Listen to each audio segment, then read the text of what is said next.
স্বাগত জানাই আমার একটি নতুন ব্লগে সবাইকে। কালকে জামা শুকোতে দিয়েছিলাম, তার জন্য আজকে দেখো এখনো পর্যন্ত জামা শুকোয়নি, কারণ কালকে রাতে বৃষ্টি হয়ে গেছিলো।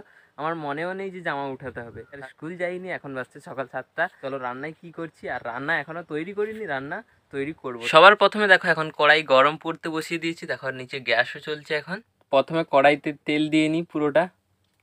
প্রচণ্ড এখন গরম লাগছিল, তার জন্য জামাও খুলে ফেলেছি। তার জন্য দেখো এখন রান্নাও বসিয়ে দিয়েছি। দেখেছো রান্নাটা চলছে এখন।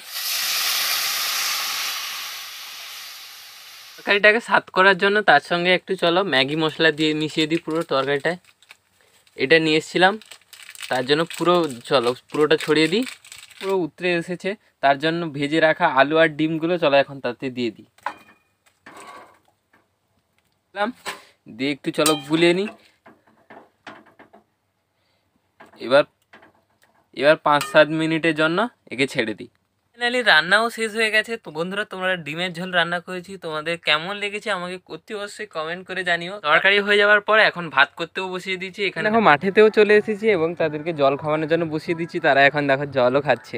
থেকে আবার বাড়িতেও ফিরে চলে এসেছি, এসে স্নান করে ফ্রেশও হয়ে গেছি। ভাত, তার সঙ্গে হয়েছে মায়ের তৈরি আচার, তার সঙ্গে হয়েছে ডিমের ঝোল। ওখানে এসেছি বন্ধুরা জামকুল গাছে, জামকুল পাড়ার জন্য। দেখো কালো জামকুল হয়েছে, দেখো কতগুলো পেড়ে নিয়েছি।